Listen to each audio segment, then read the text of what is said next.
Gênesis 32, 27.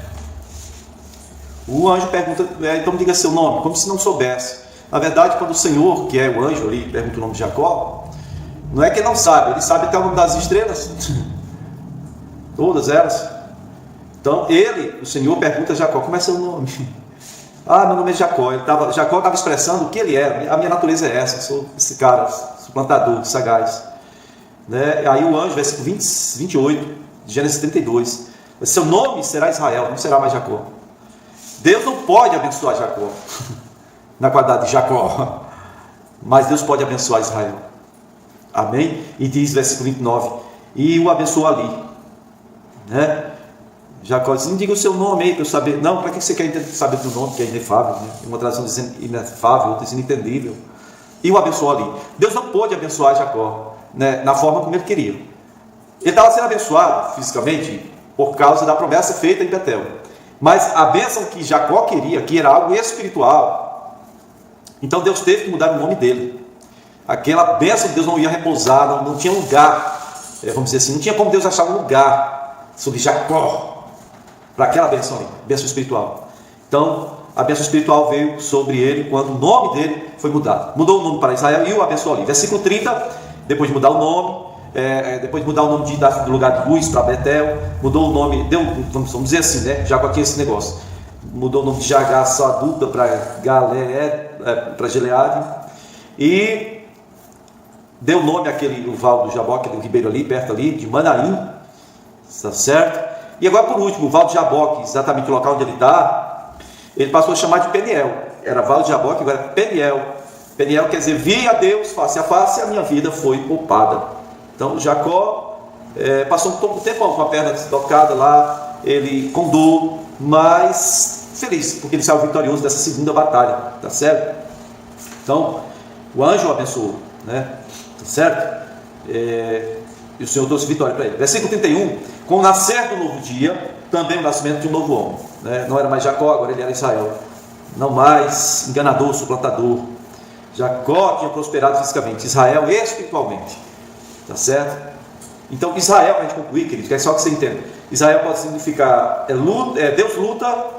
Segundo, Deus governa. Terceiro, aquele que luta com Deus, né?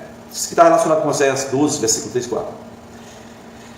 4. Aquele que prevalece com Deus. 5. Príncipe de Deus. 6. Príncipe de Deus que tem poder diante de Deus. 7. Príncipe que prevalece diante de Deus. Então, o novo nome representa a mudança de Jacó. E também para nós aqui, nos traz esse entendimento, que é o que nos capacita a alcançar toda a nossa potência espiritual. Não só física, mas prosperidade aqui e lá, espiritual, né? Das duas dimensões. Certo? Nós pretendemos ser como Cristo, que o Senhor nos eleve até a estatura dele, certo? No final aí no versículo 32 de Gênesis 32 diz que os judeus não comem do músculo da coxa esquerda dos animais até hoje, porque por causa desse encontro aí, quando o Senhor feriu a coxa, o ciático de Jacó, vamos dizer assim, talvez fosse até um aviso, porque esse nervo aqui, da coxa, né, representa a posteridade, certo? Então, os descendentes de Jacó não comem desse músculo. Gênesis 33, o primeiro texto é do versículo 1 ao versículo 20, continuando a história do Jacó e do Esaú. Então, como eu mencionei agora há pouco tempo, sabemos que ele teve uma luta e que ele saiu vencedor. Saiu mancando, mas saiu vitorioso, diga-se de passagem, não é? Contudo, vendo aqui o versículo 1 e o versículo 2 de Gênesis 33, nós vemos que diz assim: quando Jacó olhou e viu que Esaú estava se aproximando com 400 homens, dividiu as crianças entre Lia, Raquel e as 2 escravas. Colocou as escravas ou as servas e os seus filhos à frente, depois colocou Lia e os seus filhos, depois por último Raquel com José, né? E aí versículo 3 diz que ele mesmo passou à frente dos filhos para se aproximar do seu irmão, né? E aí se curvou até o chão 7 vezes antes de chegar a Esaú. No versículo 4 diz que Esaú tomou aqui a iniciativa, correu, o encontrou e se abraçaram, né? E agarrou-se ao pescoço de Jacó e o beijou, e eles choraram. Bom, essa é a narrativa de mais uma bênção, mais uma vitória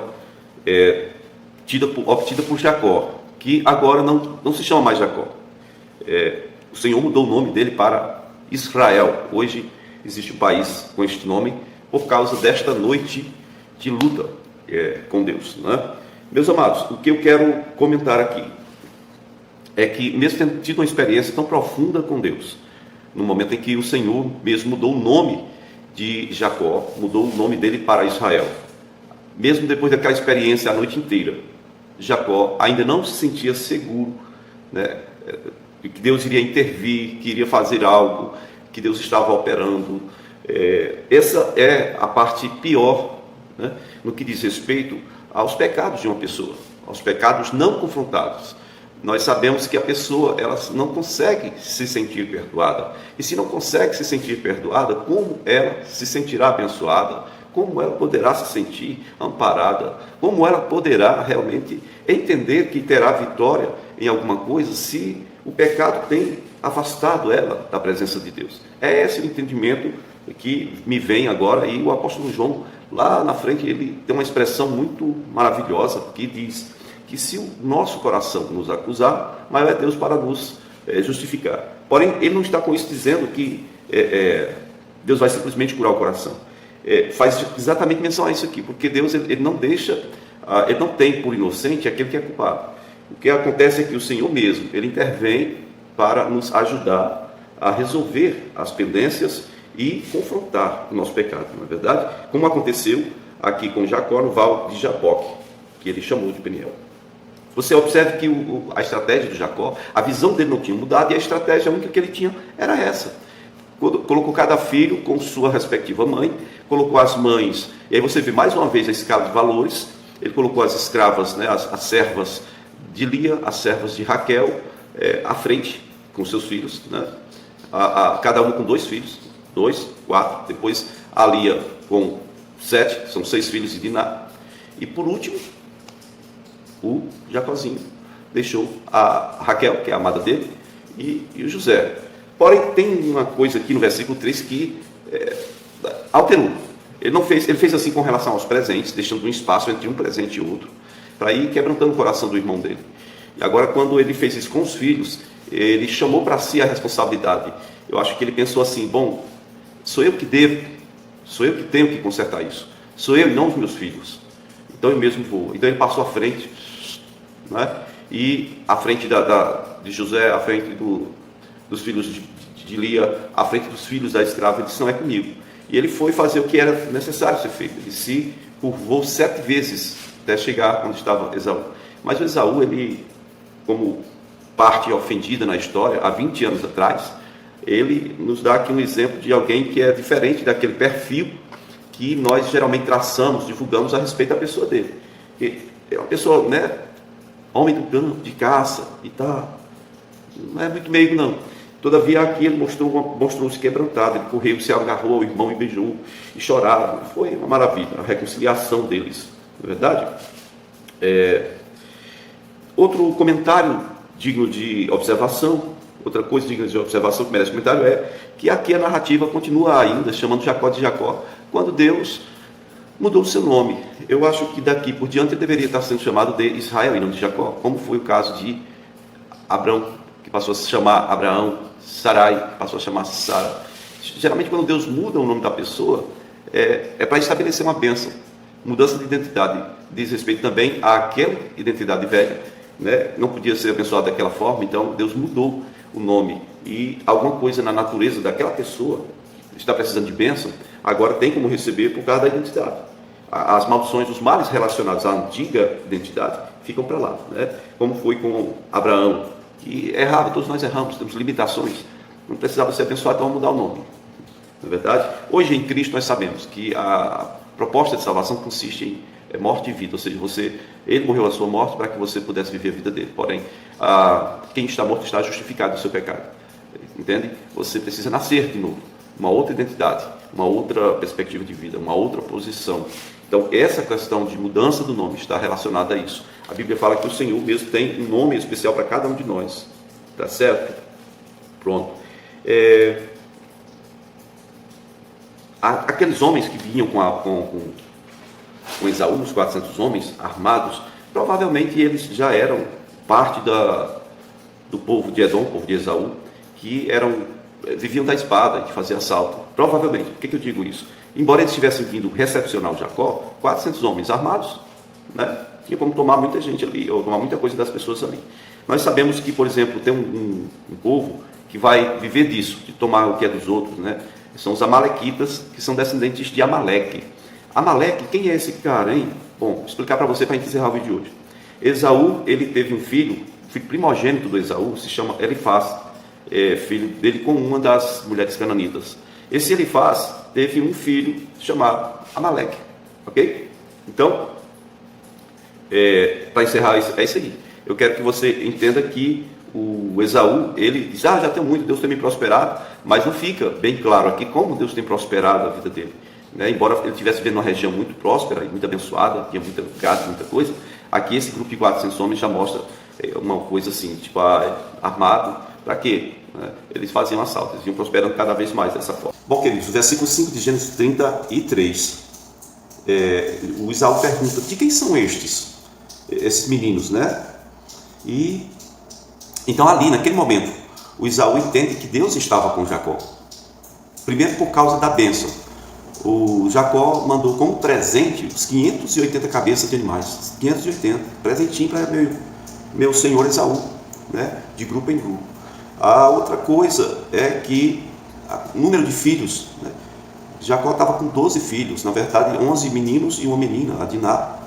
Sendo desses 12, 8 filhos de suas esposas Raquel e Lia, que também eram primas do Esaú. Esaú é gêmeo com Jacó. Então, a Lia e a Raquel são primas do Esaú. E também cunhadas do Esaú. Naquilo ali, Esaú começa a entender que a presença de Deus está com ele. O versículo 6 de Gênesis 33 diz que começou a apresentação pelas escravas com seus filhos, é claro. As que chegaram primeiro começaram a se apresentar. Todas se curvaram com seus filhos diante do Esaú. Versículo 7. Por último, José e Raquel se curvaram. Bom, no versículo 8, o Esaú pergunta para o seu irmão, o que você pretende com esse horror de animais? 580 cabeças de animais você mandou. E Jacó diz, não, eu pretendo só ser bem recebido pelo meu senhor. Né? E aí Esaú diz, eu já tenho bastante, meu irmão. E você vê aqui o tratamento do Jacó com seu irmão, sempre chamando de Senhor, meu Senhor, meu Senhor. E Esaú sempre tratando ele, não, meu irmão, eu já tenho o suficiente. Guarde o que é seu para você mesmo, você tem esse monte de filho aí e tal, guarde. E aí, versículo 10, diz que o Jacó tanto insistiu, que Esaú acabou recebendo um presente. Né? A expressão de Jacó diz assim, só ter sido bem recebido por você, já estou muito satisfeito. E tem uma coisa, quando eu contemplei a sua face como se vê a face de um anjo, ou do anjo de Deus, a face de Deus, vamos dizer assim, outra tradução, a face do próprio Deus. Sabe, queridos, não é querendo endeusar o irmão. Jacó estava falando de uma experiência que ele tinha tido na noite anterior, onde ele disse, vi o Senhor face a face, e a minha alma foi poupada, a minha vida foi poupada, a minha alma foi salva. O que Jacó está querendo dizer aqui é que ele lembrou que foi confrontado com o pecado dele na noite anterior e que agora estava resolvendo com o irmão dele a pendência que ainda tinha para ser resolvida. Isso é bom demais, não é? Bom, queridos, não pensem então diferente. O que aconteceu ali foi exatamente isso, o encontro com Deus que antecedeu o encontro entre os dois irmãos. No encontro com Deus, Deus mudou o nome de Jacó. Agora, no encontro com Esaú, Jacó passa a ter a sua alma, a sua vida sarada. Né? No Novo Testamento diz uma coisa interessante, que é para a gente confessar a Deus o nosso pecado para receber perdão. Mas a gente deve confessar o nosso pecado à pessoa que nós ofendemos, para a gente ser curado. Está escrito assim, confessai vossas culpas uns aos outros e orai uns pelos outros para serem curados. Okay? Então Jacó precisava ser confrontado com o seu pecado diante de Esaú, não somente diante de Deus, mas diante de Esaú, a quem ele havia ofendido, por influência ou não de sua mãe, ele havia ofendido. Não? Tá certo? Bom, queridos, então não existe esse negócio de acertar suas contas só com Deus, tem que acertar-se com a pessoa com quem você teve problema. Fiquem na paz do Senhor.